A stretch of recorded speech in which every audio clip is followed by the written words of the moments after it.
Fala, brother! Começamos mais um podcast. Pronto, falei. Brother, e hoje eu tô com um assunto muito top e tô com convidados aqui que vão falar muito bem desse assunto e a gente vai debater sobre essa temática que tem assolado, na verdade, todo mundo, né?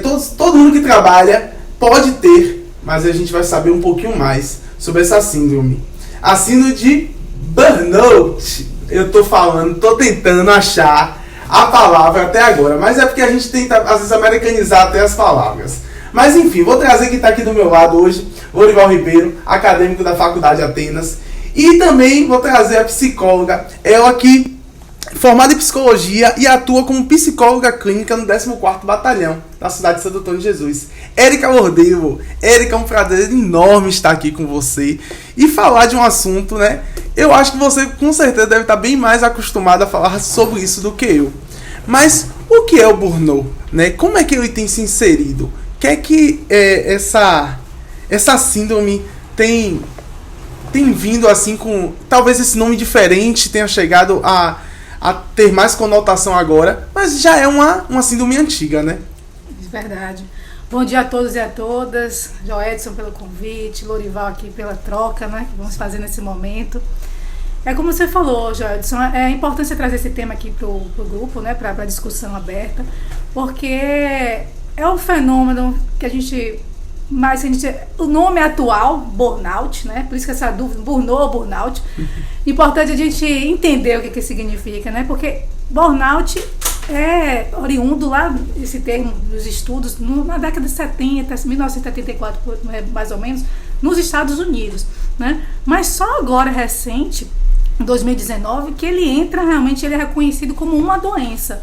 Antes era um estado, era uma condição, chamado também de esgotamento profissional, né? Por isso ele também é chamado de síndrome do esgotamento profissional ou síndrome de burnout. Mas quem trabalha, né, deve perceber em muitos momentos, talvez, aquele excesso de cansaço, de esgotamento, e deve se perguntar, será que eu já tive, eu tenho a síndrome de burnout? Né? Então, por isso é importante a gente trazer essa discussão agora, porque assim... tem sido cada vez mais, né, recorrente no mundo nas discussões da psicologia e da medicina, como isso tem afetado a saúde globalmente do indivíduo. Né? Então é importante dizer assim, quais são as doenças, quais são as outras comorbidades possíveis em função desse esgotamento psicológico, né, que tem razão, tem relação total com o trabalho. Né? É importante a gente frisar isso. Então, hoje, o burnout, ele traz um cunho do trabalho. Sim. É uma doença psicossomática. Sim. Que vai ser totalmente vinculada ao trabalho. Isso. Eu trouxe aqui uma citação, na verdade não é uma citação. Malash, em 1982, ele fala que são três partes. E eu acho que essa divisão vai nortear bem a gente nessa falando sobre burnout. Que é exaustão emocional, despersonalização e redução da realização pessoal e profissional. Então, assim, essa síndrome, ela começa de uma hora para outra? Ela vai caminhando? Como é que ela começa, Érica? Não, ela não começa de uma hora para outra, né? Ela vai dando sinais. E aí é que é a nossa habilidade, né? E se conhecer, percebendo assim, o que está mudando, né? O que está acontecendo em mim? A gente demora um pouco para perceber e procurar, de fato, ajuda. Então, ela tem relação com o trabalho, e eu acrescento assim, além de causar essa exaustão, esse esgotamento, essa despersonalização, é importante a gente compreender alguns fatores, né, anteriores. Tem muito a ver também com a minha identificação também com esse trabalho, né, os fatores ambientais relacionados a esse trabalho. Então, assim, como é que eu me relaciono com este trabalho? Porque isso vai levar também a essa exaustão, a esse esgotamento, a essa despersonalização. Então, assim, a gente tem que se perguntar, minha relação com este trabalho, como é que ela tem se dado? Né? Então, assim, os sinais, eles vão indicando algumas coisas, mas a gente vai fugindo, né? Ou a gente vai justificando. E a gente, como na terapia, né, vai tentando fazer com que o indivíduo se reconheça nesse papel ali, né? O que está acontecendo no seu ambiente de trabalho? Né? Qual é a sua relação com esse local? Né? O que tem acontecido quando você chega lá? Né? Quando você sai, você consegue se desconectar com ele? Porque a exaustão às vezes se dá nisso, esse excesso de cansaço, essa sobrecarga. Às vezes você dá o máximo e não consegue né, se sente esgotado, ou dá o mínimo e se sente esgotado. Né? Então, assim, e essa despersonalização que você fala é mais aquele sentimento de desbotamento afetivo, né? Com o outro e consigo mesmo, uma sensação de indiferença. Por isso a gente estava falando aqui mais cedo, né? E algumas profissões correm mais risco de realmente ter a síndrome de burnout. São justamente as profissões de cuidado, que a gente cuida do outro. E aí a gente percebe sinais, né? Se eu cuido do outro, né, e estou me sentindo irritada com esse outro, impaciente com essa outra pessoa, né? Não quero ouvir, não estou tendo empatia sequer de cuidar. Então, são sinais que às vezes eu percebo, mas eu não estou me dando muito conta disso, eu não quero dar conta.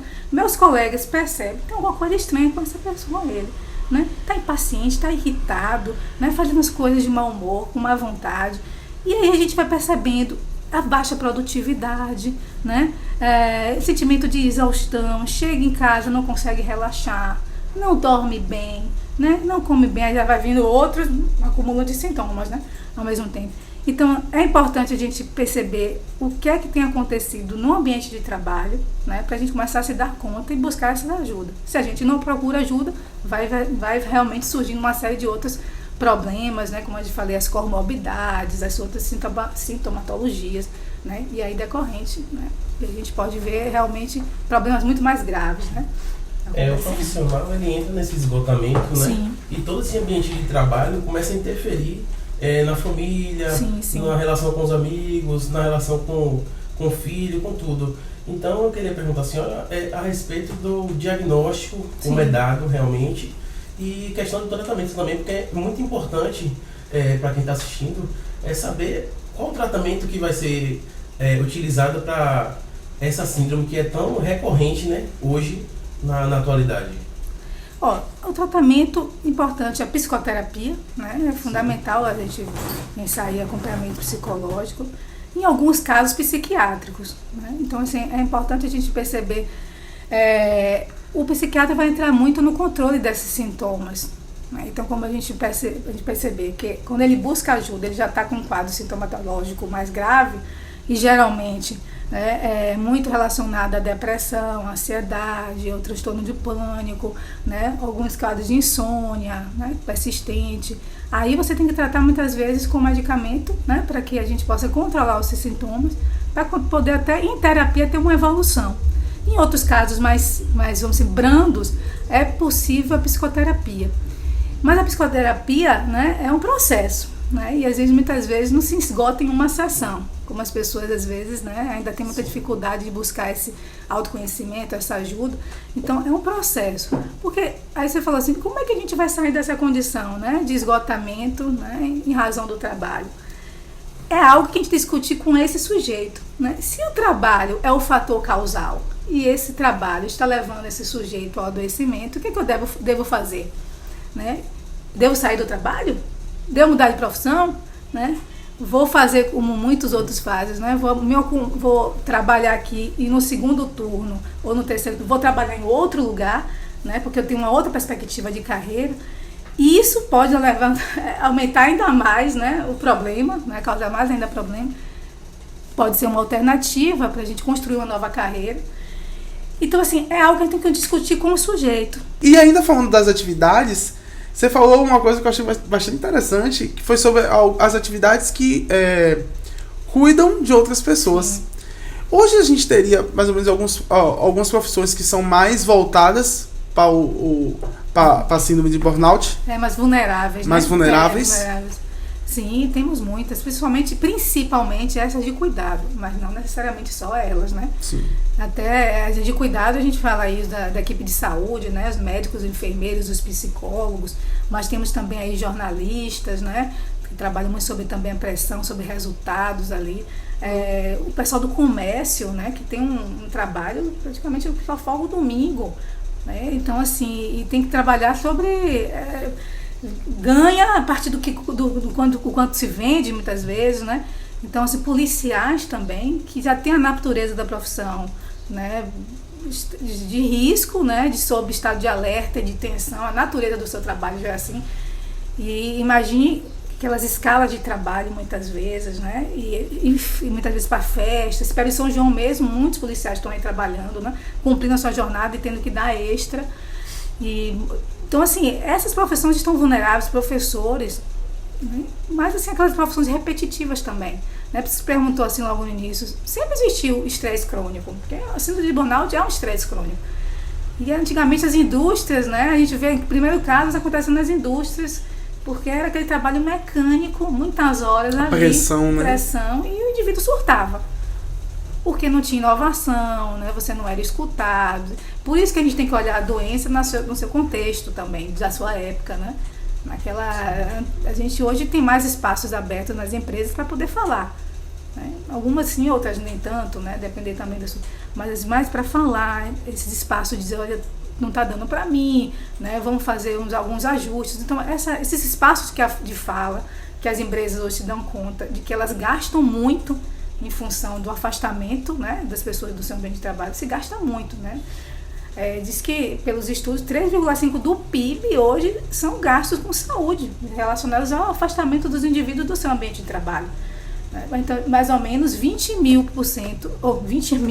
dos brasileiros funcionais hoje estão precisando ser afastados em função de adoecimento mental, mas eles não são afastados. Por que eles não são afastados muitas vezes? Porque o indivíduo ele não fala, ele não expõe os seus problemas, porque ele tem medo do desemprego. Né? Então, se eu estou sofrendo um adoecimento psíquico, que pode ser um síndrome de burnout, ou uma ansiedade, ou uma depressão, ele não expõe muitas vezes esses problemas com medo de se afastar e voltar, não chegar mais a encontrar seu lugar lá. Né? Então, a gente está vivendo um problema sério, por isso que 2019, né, recapitulando isso, foi considerado uma doença. Né? A gente precisa agir em função disso aí. E tem muita gente afastada em função de sequelas, né? 72% hoje das pessoas que estão trabalhando, elas têm sequelas, né? Segundo os estudos que falam sobre estresse, né? Manejo de estresse no Brasil, elas estão trabalhando com sequelas de estresse. Né? Então, como você falou, um apagão de vez em quando. Estou aqui fazendo e-mail, apaguei. Eu vi um relato de uma pessoa que com síndrome de burnout, ela disse que estava no carro dirigindo. Ela não sabia se estava indo para o trabalho ou voltando. Era uma jornalista. Como eles trabalham muitas vezes em plantão de manhã, noite, tarde, mas meu Deus, será que eu estou indo agora para o trabalho ou estou voltando? Né? Deu um apagão, assim, ela parou do lado da pista para pensar, não, eu estou voltando do meu trabalho. É o seguinte, você está numa escala de trabalho. Sim. E aí você quer pegar mais extra, porque vai ter uma renda maior. E às vezes faz uma sobrecarga, porque às vezes você esquece do lazer. E aí você não tem como, né, realmente espairecer, ter um lazer, algo ali, você só fica assim. Então às vezes a gente encontra pessoas que só vivem estressado. Só vive no trabalho, tá estressado o tempo todo. E às vezes eu venho pra próxima. Porque às vezes a pessoa sai estressada e chega em casa e detona. A pessoa já vive detonada. Então, essa síndrome, ela pode ocasionar problemas no relacionamento fora também? Fora do ambiente do trabalho? Com certeza. Ela começa no trabalho e escoa ali para tudo ao seu redor. Né? Você começa a ficar insuportável para si e para o outro. Né? E você adoece, primeiro você está doente, e você adoece quem está ao seu redor. Né? E aí a família principal acaba recebendo toda a carga ali, né? Porque as pessoas vão descarregar nos seus, geralmente quem está perto, e aí você adoece outras pessoas e vai gerando outros problemas. E aí fica naquilo ali, né? Cheio de problemas, de dificuldade, e não sabe mais o que fazer. E aí vem a depressão, né? Que aí já começa a enraizar, ter uma série de outros problemas. Então, se nós tivéssemos uma cultura, né, de prevenção, né, prevenção ao adoecimento mental, essas discussões estivessem acontecendo com frequência nos ambientes corporativos, né, se a gente desse espaço para isso, né, conciliar no ambiente atividade de relaxamento, de lazer, uns minutos de reflexão, né, de qualidade de vida realmente no ambiente de trabalho. Talvez a gente agiria preventivamente. Porque imagine vocês trabalham e vê que tem colegas estressados, que chegam e saem estressados. Imagine. Isso não contamina vocês? Com certeza. Você chega bem alto astral naquele dia, já recebe o outro isso contamina, gente. Sim. Que um ambiente que não é harmonioso ali no ambiente. Isso é energia contagia, de fato. Então, se a gente tivesse um trabalho assim, uma atenção voltada a isso, a gente vai trabalhar melhor. A gente vai ter mais qualidade de vida, e que é importante. Se a gente continuar fazendo o que a gente está fazendo, tratar o problema e achar que o problema é a pessoa, a gente está dando aquela velha tiro no pé. Que o problema também tem que ser pensado do ponto de vista organizacional, institucional, da cultura do lugar que a gente trabalha. Tem que ter mudanças também aí. Mudança de mentalidades, né? Porque senão a gente já vê esse sujeito como culpado. Ele aponta também do iceberg, né? Não só, ele também tem, eu digo assim, aponta porque, como eu falei mais cedo, tem a personalidade também desse sujeito, né? Eu queria dar um adendo nisso, assim, da vulnerabilidade. Então, assim, o ambiente da empresa, ou seja lá qual for, estou usando o exemplo da empresa, mas, assim, ele é favorável ao adoecimento. Não tem prática nenhuma preventiva, é aquilo que a gente já vê aí comumente. Aí encontra esse sujeito vulnerável, numa profissão vulnerável. E esse sujeito, ele não consegue dizer não, né? Ele tem baixa tolerância à frustração. Ele não sabe lidar com frustração no ambiente de trabalho, né? Ele é pouco assertivo, né? Então ele tem uma personalidade, vamos dizer assim, mais, né, frágil. Às vezes ele é introspectivo.